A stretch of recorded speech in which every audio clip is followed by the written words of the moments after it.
Bab 709-712, temui Presiden di bawah gedung tinggi.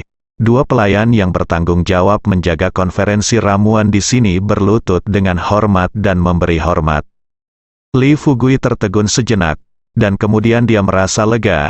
Dia mengangkat tangannya dan berkata, "Oke, ayo kita semua bangun." Kedua pelayan konferensi ramuan itu berdiri dengan hormat, tetapi masih menundukkan kepala, tidak berani berbicara dengan Li Fugui, saling memandang. Li Fugui tersenyum, berjalan ke dalam gedung dengan tangan di belakang punggung, lalu naik lift kuno ke pintu kamarnya. Apa yang tidak disangka Li Fugui adalah begitu dia masuk ke kamar, dia melihat seseorang sudah ada di dalam. "Li Fugui, kamu akhirnya kembali." Hua Duo, Zhang Jingjing, Sue Tu, dan Tuan Ming Jing semuanya hadir. Pada saat ini, mereka berempat memandang Li Fugui seolah-olah sedang menatap binatang langka. "Fugui, kudengar kamu telah menjadi presiden konferensi ramuan." Bahkan Tuan Ming Jing sangat tertarik dengan masalah ini. Dia mengelus jenggotnya dan bertanya sambil tersenyum. Li Fugui mengangguk dan berkata, "Ya, sebenarnya ini adalah kecelakaan. Sejujurnya, saya tidak mengharapkan hasil ini." Tuan Ming Jing berkata dengan emosi, "Saya sudah mendengar apa yang terjadi dari Sue Tu, itu terlalu mendebarkan. Tapi tidak apa-apa, ini adalah berkat tersembunyi, kekayaan, kali ini, Anda menghasilkan banyak uang." Li Fugui tertawa dan berkata, "Itu benar, omong-omong, Li Fugui datang ke konferensi ramuan ini dengan niat merusak tempat, melakukan perburuan liar, dan menyebabkan keributan. Siapa sangka Presiden Gu Gui Guo bisa menghajarnya, Li Fugui, hingga tewas dengan tongkat, mengandalkan campur tangan wakil direktur Yuleng. Namun ia justru berani tampil langsung di hadapan Li Fugui dengan arogansi sebesar itu. Qi Kuai Kui Xiao. Ini tidak diragukan lagi memberi Li Fugui peluang bagus. Jika itu orang lain, dia mungkin tidak memiliki tekad Li Fugui. Tapi Li Fugui berbeda. Ia harus menciptakan peluang meski tidak memilikinya, apalagi peluang yang ada di hadapannya. Jika ia tidak tahu bagaimana memanfaatkannya, apakah ia tetap Li Fugui? Oleh karena itu, hal-hal hanya terjadi dua kali, menyimpang dari lintasan aslinya, tetapi sekarang tampaknya ini adalah peluang yang bagus. Lihat betapa bangganya kamu, Li Fugui, kamu belum memberitahu kami bagaimana kamu melakukannya." Zhang Jingjing mendengus dan berkata tidak puas.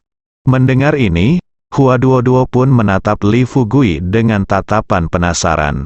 Sue Tu dan Tuan Ming Jing saling memandang, dan mereka menunjukkan pemahaman diam-diam. Mereka mengenal Li Fugui jauh lebih baik daripada Hua Duo dan Zhang Jingjing yang tahu tentang Li Fugui. Jadi dengan cara yang sama, mereka sebenarnya sudah mengetahuinya sejak lama. Nah, alasan mengapa Tuan Nagu begitu patuh adalah karena dia diracuni oleh Li Fugui. Keduanya tahu bahwa sekarang Li Fugui telah menyatu dengan pohon induk Black Spirit. Racun di tubuhnya tidak dapat dihilangkan dengan cairan spiritual tradisional dari rumput spiritual. Tuan Gu adalah orang yang cerdas, jadi dia secara alami tahu apa yang harus dilakukan. Li Fugui ingin mengatakan yang sebenarnya, tetapi ketika dia melirik ke arah Zhang Jingjing dan kemudian ke Hua Duo, jantungnya tiba-tiba menghantamnya. Dia menyadari bahwa dia tidak boleh mengatakan yang sebenarnya, jika tidak segalanya akan menjadi lebih buruk. Berapa hari telah berlalu sejak Sao Ai Guo meninggal karena keracunan, banyak orang di game ke-6 sudah mencurigai Li Fugui. Hua Duo dan Zhang Jingjing sama-sama mengetahui hal ini, dan kedua wanita tersebut juga mencurigainya. Jika dia mengatakannya sekarang, kedua wanita itu mungkin akan meragukannya lagi, dan bahkan jika dia ingin menjelaskan, dia tidak akan bisa menjelaskannya sama sekali. Li Fugui hanya bisa tersenyum misterius dan berkata dengan sikap yang sangat sok, "Hanya ada satu kebenaran, dan itu adalah presiden kita mengguncang tubuhnya." Dan kemudian Tuan Gu menundukkan kepalanya, tak tahu malu, saya tidak tahu malu, memberitahumu ini." Dengan serius, Hua Duoduo dan Zhang Jingjing memelototi Li Fugui dengan tajam. Setelah diganggu oleh Li Fugui, mereka tidak ingin bertanya lagi. Lagi pula, Li Fugui memiliki banyak rahasia, dan mereka tidak pernah bertanya tentang apapun. Sampai saat ini, mereka secara alami sudah lama putus asa. Li Fugui memiliki senyuman lucu di wajahnya, tapi hatinya lega. Bagaimanapun, itu hanya masalah membodohinya, dan sisanya tidak masalah. Tuan Mirror, selanjutnya, ada satu hal lagi yang ingin saya tanyakan kepada Anda. Li Fugui berpikir sejenak lalu berkata. Tuan Mingjing berkata sambil tersenyum, "Ada apa?" Li Fugui tidak pamer dan berkata langsung, "Saya berencana meninggalkan kota Qingzhou hari ini. Tetapi saya baru saja mengambil posisi Presiden Konferensi Ramuan. Masalah ini perlu diperbaiki. Saya harap bisakah Anda duduk di konferensi ramuan untuk saya?"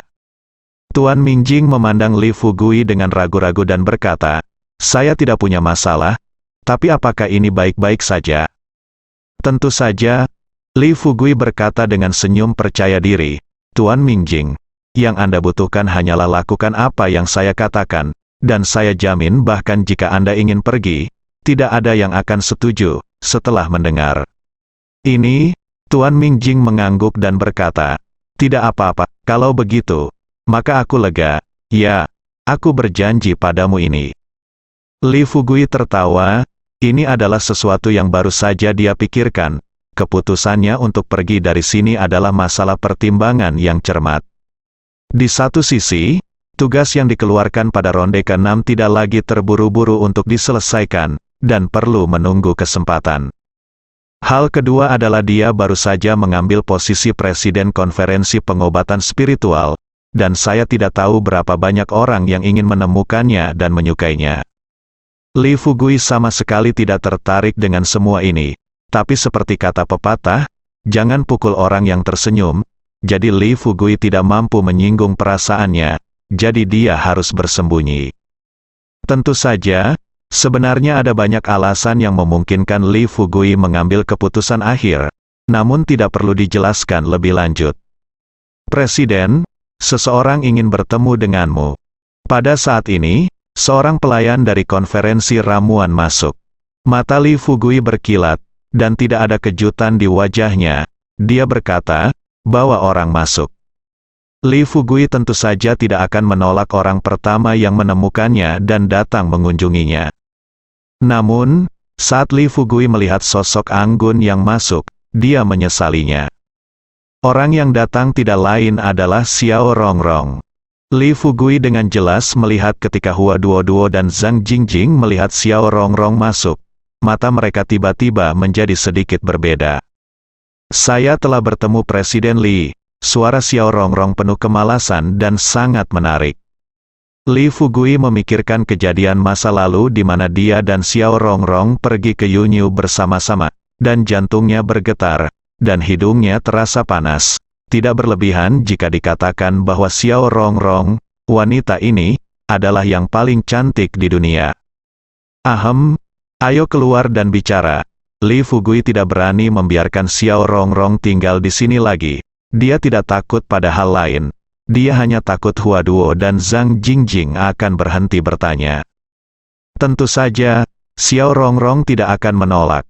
Lagi pula, dia datang menemui Li Fugui kali ini karena dia datang dengan permintaan, dan dia juga melihat bahwa suasana di sini tidak tepat.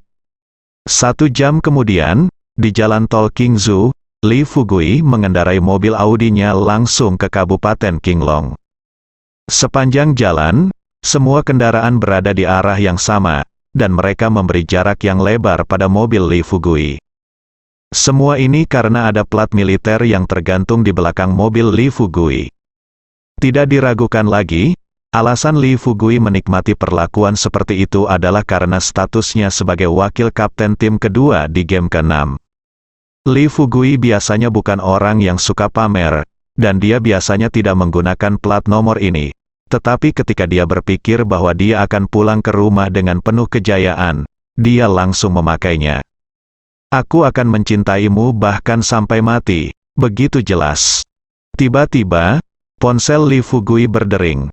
Li Fugui mengambilnya dan melihatnya, dan melihat bahwa Hua Duo telah membukanya.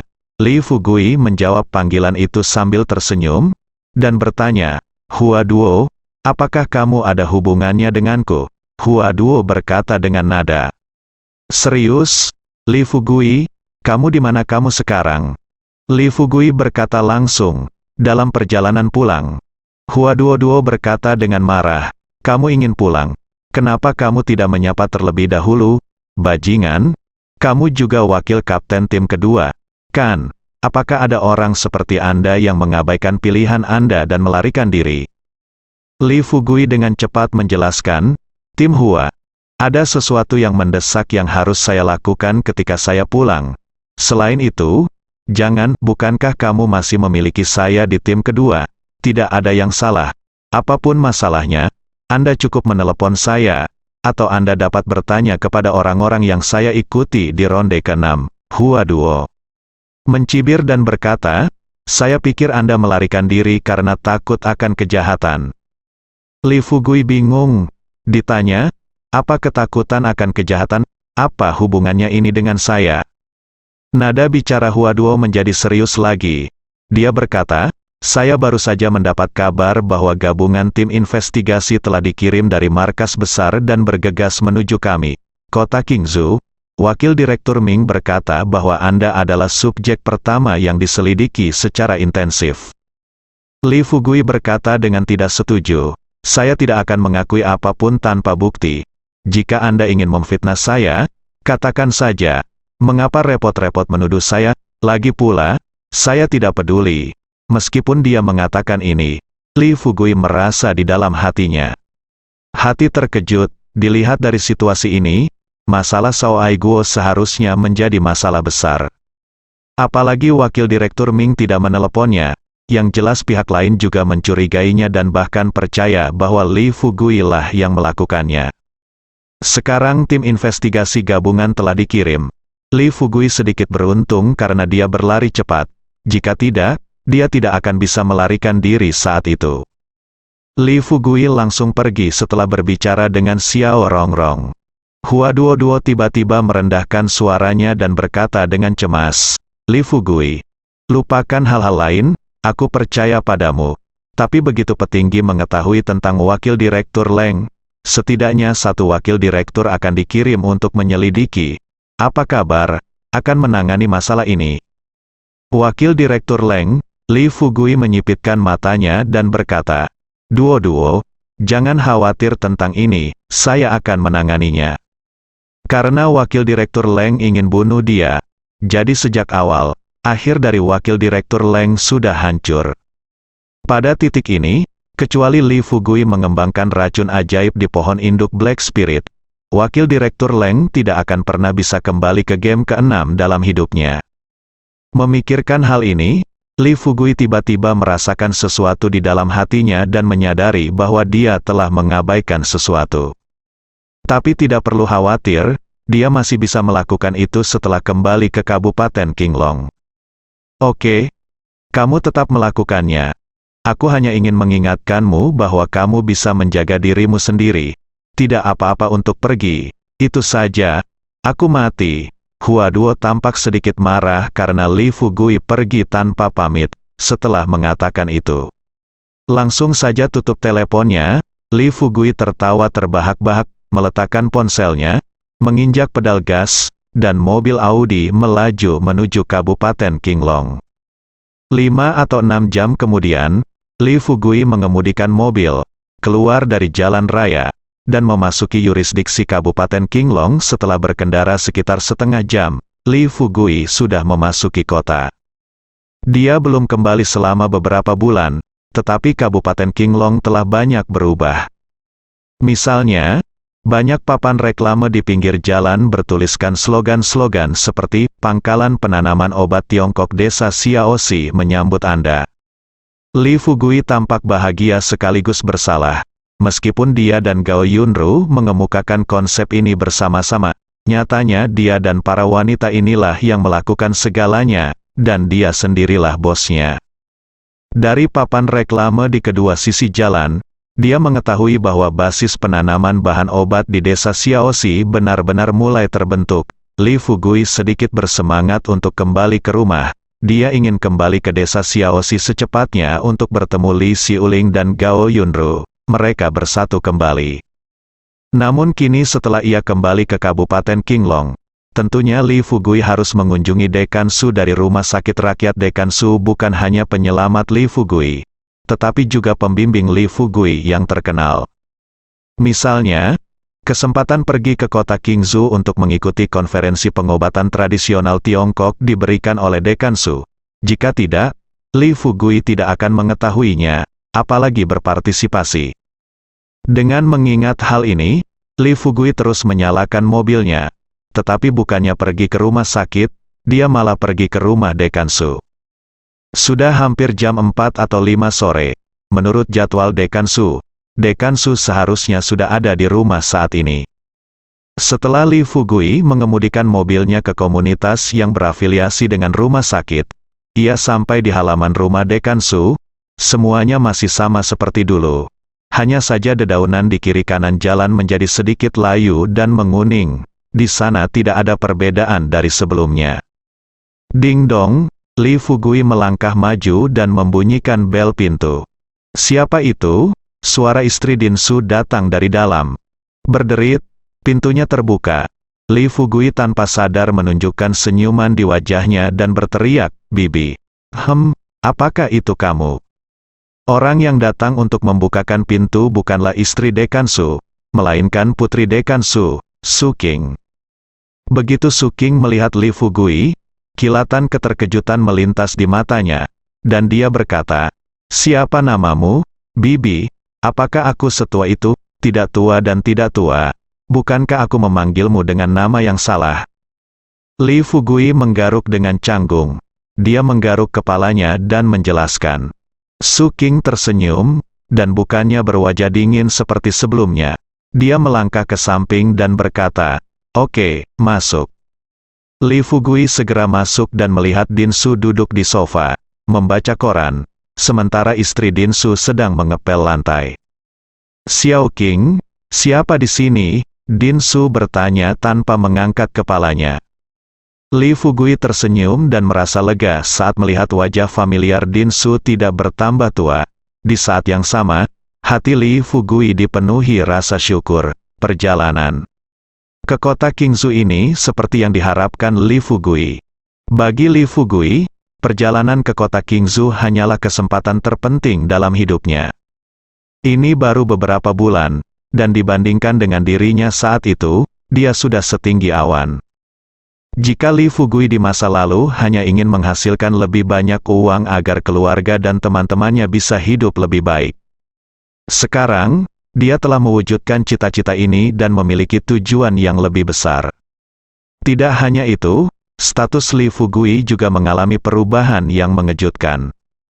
Saat itu, putra tertua dari keluarga Gao mampu membuat Li Fugui merasa seperti musuh yang tangguh hanya dengan menemukan seorang pembunuh Darknet. Sekarang, pembunuh peringkat kedua di Darknet sudah menerima perintah darinya. Di masa lalu, tuan muda manapun dapat mengancamnya dengan segala cara dan memaksanya ke situasi putus asa. Tapi sekarang, Li Fugui diam-diam telah masuk ke lingkaran teratas dunia, dan dia bukan lagi karakter yang bisa dilakukan kucing dan anjing, menggertak. Meski baru beberapa bulan yang lalu, kembalinya ke Kabupaten Qinglong membuat Li Fugui merasa seperti berada di dunia lain. "Dinsu, ini aku kembali," Li Fugui berteriak dengan hormat. Dinsu tertegun, lalu mengangkat kepalanya karena terkejut. Ketika dia melihat wajah familiar Li Fugui, Dinsu segera meletakkan korannya, berdiri karena terkejut dan berkata, "Fugui, kembalilah, apakah kamu sudah selesai?" Busu yang sedang mengepel lantai juga menepuk pahanya, menjatuhkan kain pel, dan berkata dengan semangat dari lubuk hatinya, "Fugui, kamu belum makan. Apapun yang ingin kamu makan, Bibi akan masak, itu untukmu." Li Fugui menggaruk kepalanya. Tanpa melihat orang lain, dia duduk di sofa dan berkata, "Bibi, aku benar-benar belum makan, Aku baru saja kembali ke Kabupaten Qinglong dan datang menemuimu dan kalian berdua para tetua. Nyonya Su berkata dengan gembira, kami, dua orang tua, sangat baik. Dan jangan lupa untuk peduli pada Xiao Qing. Li Fugui tersenyum genit dan terlihat sedikit malu. Dia hanya bisa mengucapkan beberapa kata asal-asalan. Nyonya Su benar-benar tidak berubah sama sekali. Dia sama seperti sebelumnya, mencoba mempertemukan dia dan putrinya kapanpun dia punya kesempatan. Dekan Su meletakkan koran dan berkata dalam suasana hati yang baik, Fugui, aku mendengar Xiao Qing memberitahumu segalanya tentang masa tinggalmu di kota Qingzhou. Bagaimana? Aku mendapat banyak hal dari perjalanan ini, kan? Li Fugui mengangguk dan berkata, Din Su, sejujurnya, saya telah memperoleh banyak hal. Mulai sekarang, Kabupaten Qinglong kita akan menjadi basis nasional yang sebenarnya untuk budidaya bahan obat tradisional Tiongkok. Saya harus berterima kasih, Dekan Su, untuk ini. Jika Anda tidak memberi saya kesempatan ini, semua ini tidak akan ada hubungannya dengan saya. Dekan Su tiba-tiba berkata dengan gembira, Anda tidak perlu berterima kasih kepada saya. Anda dapat dianggap sebagai murid saya, dan saya tahu keterampilan medis dan potensi Anda, akan sia-sia memberikan kesempatan itu kepada orang lain, tetapi sangat baik memberikannya kepada Anda. Faktanya itu juga membuktikan bahwa Anda telah memenuhi harapan saya. Li Fugui tidak bisa mau tidak mau mengaguminya di dalam hatinya. Ada banyak orang di generasi Dekan Su yang pengkhianat dan jahat, namun lebih sering daripada tidak, mereka dipenuhi dengan semacam kualitas bersahaja, jenis karakter yang datang dari hati dan keinginan orang lain, ya, menjadi semakin langka akhir-akhir ini. Ngomong-ngomong, Dekan Su, aku membawakan beberapa hadiah untuk kalian berdua. Li Fugui tiba-tiba memikirkan sesuatu, mengeluarkan botol porselen kecil dari sakunya, dan menyerahkannya. Din Su melihatnya dengan hati-hati dan kemudian bertanya, Fugui, apa ini? Apakah ini bahan obat berharga yang Anda siapkan saat Anda membantu saya mengobati penyakit saya? Ini berbeda. Yang ini lebih berharga. Li Fugui dia tersenyum sedikit dan menjelaskan, ini adalah obat baru yang saya temui setelah tiba di kota Qingzhou. Ini disebut cairan spiritual. Anda akan mengetahui efek spesifiknya setelah meminumnya. Cairan abadi, sepertinya saya pernah mendengarnya sebelumnya. Tapi bukankah itu bohong? Seperti produk kesehatan sebelumnya yang diiklankan di koran dan diiklankan di mana-mana, tapi ternyata pembohong. Kata Din Su ragu-ragu. Li Fugui berkata dengan tercengang. Din Su, apakah menurutmu aku pembohong? Atau apakah aku terlihat seperti akan tertipu dalam hal ini?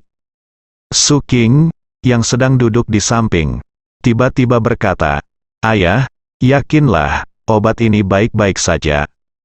Dekan Su menatap putrinya dengan heran, lalu menatap Li Fugui, tiba-tiba tersenyum, lalu berkata, Fugui, obat ini sangat berharga. Saya khawatir akan sia-sia jika Anda memberikannya kepada saya.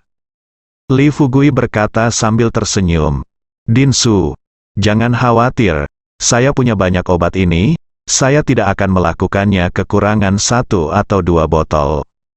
Kalau begitu aku akan menerimanya. Dekan Su tahu bahwa dia salah begitu dia mengatakannya. Siapakah Li Fugui? Itulah dokter ajaib di Kabupaten Qinglong. Bahkan kankernya disembuhkan dengan ramuan yang diberikan oleh Li Fugui. Selama Li Fugui pergi, orang-orang terus berdatangan menanyakan bagaimana cara dia sembuh dari kanker. Ada yang dipaksa dan dibujuk. Ada pula yang dijanjikan keuntungan besar. Di antara orang-orang yang datang, ada banyak kerabat dari beberapa orang, pukulan besar. Sekalipun orang-orang itu tidak dapat menyembuhkan kanker, tetapi Li Fugui berhasil. Bahkan menurut logika yang paling sederhana pun dapat diketahui bahwa obat yang diberikan Li Fugui tidaklah palsu. Din Su dalam keadaan sehat sekarang, tapi mengingat usianya, fungsi tubuhnya masih tua. Jadi setelah Din Su menghilangkan keraguannya, dia berkata dengan penuh semangat, bolehkah saya menerimanya sekarang? Li Fugui mengangguk dan berkata sambil tersenyum. Yang terbaik adalah mengambilnya sekarang. Kebetulan saya ada di sini. Bahkan jika ada masalah, itu bisa diselesaikan tepat waktu. Dekan Su merasa lebih lega ketika mendengar ini. Kemudian dia mengambil botol porselen kecil dan bersiap untuk memasukkannya ke dalam telan cairan spiritual. Li Fugui melihat pemandangan ini sambil tersenyum. Ini adalah tingkat cairan spiritual luar biasa yang telah dia sempurnakan secara pribadi. Secara alami, tidak mungkin ada masalah atau kecelakaan.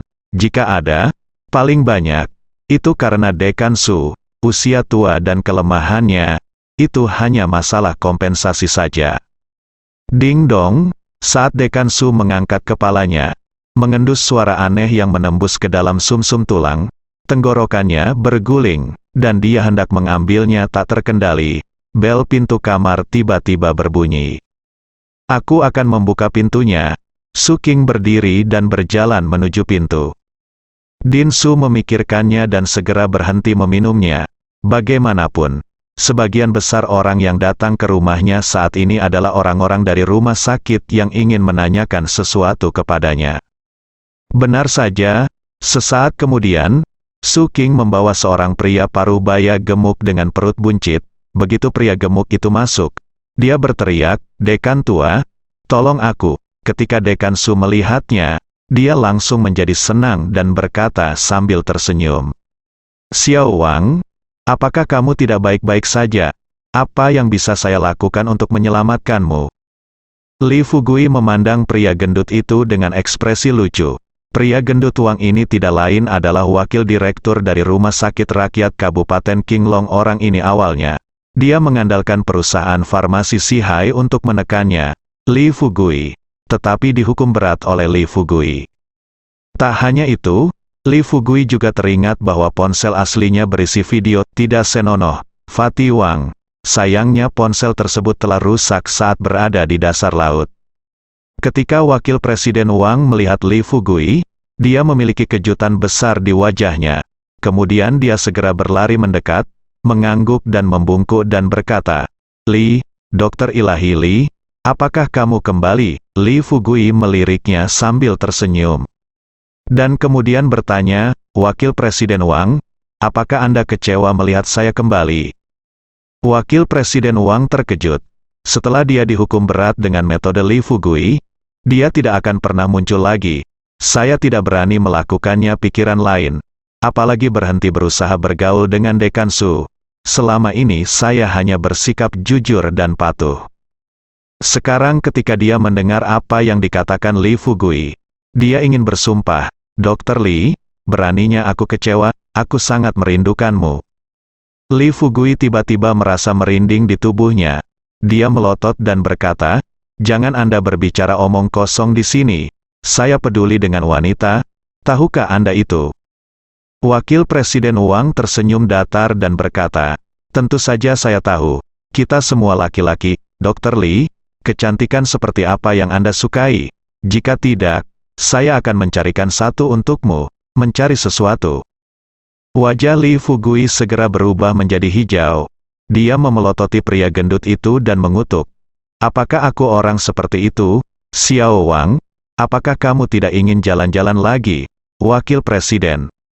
Wang direktur terkejut. Dia tidak tahu apa yang dia katakan salah. Dan karena takut mengatakan sesuatu yang salah lagi, dia hanya bisa meminta maaf dan berkata sambil tersenyum, "Dokter Ajaib Li, kamu senang atau marah? Kenapa bukankah menurutmu aku salah?" Dekan Su memandangnya dengan senyum bodoh. Melihat pemandangan ini, dia tidak menyangka Wakil Presiden Wang, yang mendominasi di rumah sakit, akan bertingkah seperti tikus melihat kucing di depannya, dari Li Fugui. Tapi Li Fugui merasa Wang gendut benar-benar tidak bisa berkata-kata. Mereka semua laki-laki. Jadi mengapa mereka harus mengatakan bahwa mereka menyukai wanita cantik? Masalahnya adalah, Anda tidak bisa mengatakannya di depan Dekan Su atau Su King. Toh, menyukai itu satu hal, tapi kamu tetap harus memperhatikan image kamu kan? Li Fugui berkata dengan marah, "Bersikap sopan pada apapun berarti menjadi pengkhianat atau pencuri. Katakan padaku, apa yang kamu inginkan dariku?" Wakil Presiden Wang menatap Li Fugui dengan heran. dan kemudian berkata dengan nada datar, seperti yang diharapkan dari Dr. Lee, Anda benar-benar pintar. Saya benar-benar ingin menanyakan sesuatu kepada Anda. Oke, berhenti bicara yang tidak masuk akal dan katakan saja secara langsung. Li Fugui melambaikan tangannya dengan tidak sabar. Wakil Presiden Wang dengan hati-hati melihat wajah Li Fugui dan berkata sedikit demi sedikit, Dokter ajaib Li, anak saya menderita penyakit aneh, dan saya ingin meminta Anda untuk membantunya. Awalnya saya berencana membiarkan Su Yuan saya akan menghubungi kamu untuk melihat kapan kamu akan kembali. Karena kamu telah kembali, aku akan memberitahumu secara langsung. Anakmu, berapa umurnya? Li Fugui bertanya dengan santai. Wakil Presiden Wang terbatuk dan berkata, baru berusia 3 tahun. Ketika Li Fugui mendengar ini, dia mau tidak mau melihat Wakil Presiden Wang. Orang ini sudah berusia 40-an, dan dia memiliki ekspresi wajahnya, dia terlihat sangat mabuk, tapi dia masih bisa sekuat itu dalam pertarungan. Wakil Presiden Wang sudah bisa merasakan apa yang ingin diungkapkan Li Fugui dari mata Li Fugui. Dia juga sedikit cemas dan berkata dengan cepat, ya, itu nyonyanya. Anak itu sudah melakukan tes garis ayah, itu milikku. Kalau tidak, itu milikku. Aku juga tidak bisa membiarkan dia masuk. Xiao Wang, apakah kamu sudah bercerai? Sebelum Li Fugui mengatakan apapun, wajah Din Su menjadi sedikit jelek. Wakil Presiden Wang menciutkan lehernya dan berkata, Din Su, masalah ini, saya belum sempat memberitahu Anda, saya sudah bercerai lebih dari setahun. Saya, Wakil Presiden Wang Yang. Malang begitu cantiknya di rumah sakit Infinite, yang lain tidak berani bernapas saat melihat Kiki. Namun di depan Dekan Su dan Li Fugui, statusnya terbalik. Din Su mendengus berat, mengerutkan kening dan menegur, Xiao Wang, kita tidak bisa seperti ini sebagai manusia. Kamu tidak bisa meninggalkan istri yang tidak berharga. Bahkan orang yang buta huruf pun mengetahui kebenaran ini. Dekan Su, tolong beri saya pelajaran. Iya, tapi, seperti yang Anda tahu, saya sudah berusia 40 tahun lebih dan saya belum punya anak laki-laki. Keluarga saya juga menekan saya dengan keras. Saya tidak punya pilihan selain melakukannya. Wakil Presiden Wang memaksakan diri untuk menjelaskan. Dekan Su mencibir dan berkata, oke, Anda tidak perlu menjelaskannya. Anda bisa menangani urusan Anda sendiri. Li Fugui memikirkannya sebentar dan berkata, keluarga Anda juga tinggal di sini, kan? Wakil Presiden Wang Direktur mendengar arti kata-kata Li Fugui dan berkata dengan terkejut, Dr. Li, keluarga saya tinggal di sebelah. Apakah Anda ingin datang dan melihat? Saya melihat Anda cukup jujur selama periode ini. Demi kebaikanmu, tolong pimpin jalannya, kata Li Fugui dengan marah. Setelah mengalami beberapa badai besar di kota Qingzhou dalam perjalanan ini, di mata Li Fugui, orang kecil seperti Wakil Presiden Wang tidak ada hubungannya dengan pengkhianat. Bahkan Li Fugui merasa Wakil Presiden Wang masih pantas mendapatkan tempat itu. Selama Anda melatihnya dengan benar, Anda mungkin tidak dapat melakukan sesuatu yang baik di masa depan. Itu sebabnya Li Fugui setuju sekarang. Jika sebelum pergi ke kota Qingzhou, dia tidak akan repot-repot menanyakan apa yang terjadi dengan putra Wakil Presiden Wang. Tanpa diduga, hanya karena perkataan Li Fugui, Wakil Presiden Wang begitu terharu hingga matanya menjadi merah. Dia buru-buru berkata, Tuan Li, terima kasih. Jangan khawatir, saya pasti akan melayani rakyat dan melakukan hal-hal baik untuk negara, orang-orang di masa depan. Saya pasti akan memenuhi harapan saya. Harapan Anda. Jangan mengomel, lebih baik jika Anda lebih tahu dan memimpin.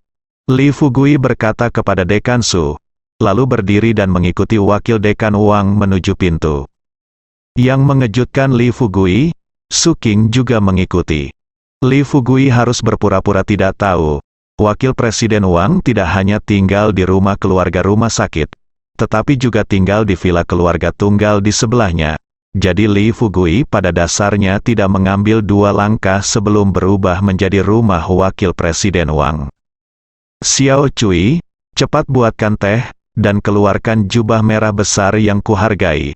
Ya, itu yang terkunci di brankas. Wakil Presiden Wang berteriak keras begitu dia memasuki pintu. Siapa di sini? Aku belum pernah melihatmu terburu-buru. Dasar bajingan. Anak-anak kita sudah seperti ini, dan kamu masih punya waktu untuk menjamu tamu. Sebuah suara menawan terdengar dari dalam villa. Setelah masuk, Li Fugui melihat seorang wanita mengenakan piyama sutra dengan sosok seksi. Namun, kainnya sangat pendek dan sebagian besar kulit putih terlihat di tubuhnya, membuat mata orang selalu melihat ke tempat yang tidak seharusnya. Li Fugui kini dianggap memiliki banyak kecantikan. Wakil Presiden Wang, istri majikannya, berpenampilan bebas dan memakai riasan tebal.